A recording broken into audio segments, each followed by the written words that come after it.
If your printer is not printing properly, and it's dull like in first to prints, you need to do this to fix this issue. First upload papers and go to Settings, and then click Maintenance option.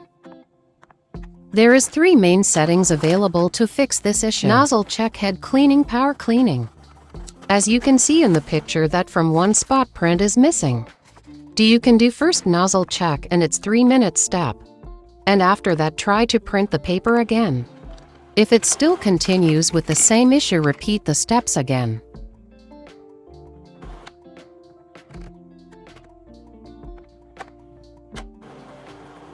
It takes 3 minutes to clean nozzle.